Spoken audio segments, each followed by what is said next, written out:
So here's our first tip or technique to start modifying or managing nervousness, is what we call misplaced attention.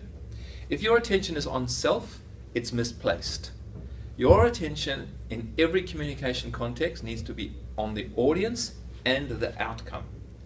Now you think about this, if you're going to present something, we want to change the way people might think, so not new knowledge, the way they might feel, encouraged, persuaded, confident. You might think about new behavior, something that they will do and commit to. So we have a destination and outcome in mind. Our attention is on the delivery of that. Now just immediately notice as you start hearing these words, how even just the thought of that takes attention away from your own body, from your own emotions and from your own concerns, and starts to place it into a productive space, which is, how do we get there? How do we build, create and lead towards destination? Secondly, if our attention is now on the recipient of the communication, who's on the receiving end? Who's sitting in our audiences? Who's sitting around the table? So your attention now is placed appropriately. It's not misplaced. It's not on self, it's external, on audience and outcome. Just that alone, just that first technique alone, will be the difference that makes the difference in starting to manage and minimize some of these needless nerve stuff. And that's essentially what we talked about on the conversation.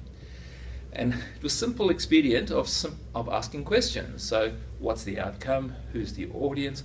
What benefit and value could they provide? What do you think you might be able to enhance in deepening their understanding and getting a better experience?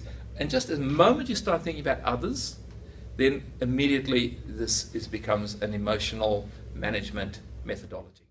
So managing thinking is another part of the disciplines that we can employ that support us in our confidence management. So we've already played with this, by the way, because if your attention is out on the audience and towards the outcome, that's thought management. If you are labeling your emotions productively, so taking anxiety and nervousness and fear and talking about this as excitement and apprehension, or not apprehension, rather anticipation, better word, that's thought management, right? So you're just linguistically altering the thought to make it a little more productive. And even the idea of standing taller, the idea of standing taller is a thought. And so therefore your body responds. I need to stand taller, you say to yourself, so you do, you stand taller. The thought triggers the behavioral response. So we play with the idea of managing our thinking more productively. A couple of things around thinking and nervousness. When you're in a nervous state, your world view or world experience is microscopic. You're caught up in your little tiny world. I'm scared, I'm nervous. So we become very insular and micro in our orientation. A thought form that you can employ is getting, no surprise, perspective. So we up and out. So we step up and away from the fear and anxiety. You have a look at yourself. You may have come across this terminology in things like balcony and the dance floor. And this perspective is really useful. And so if I've got to present to a group of people, this is a thought form that I have.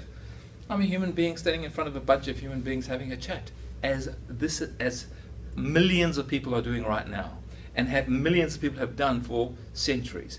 This is how human beings connect and communicate.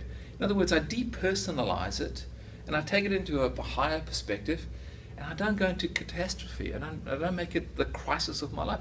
It's just a chat. It's just a conversation. It's just an opportunity to share some information. A perspective shift can immediately have an effect on your emotion. So perspective. Another one is this idea of what we call disassociation. So as if you see yourself like on a movie screen doing the presentation. So it's like you're sitting in the audience watching yourself present. That means you get away from being caught up in the grip of the emotion in the moment. And that little bit of separation, again, gives you that perspective.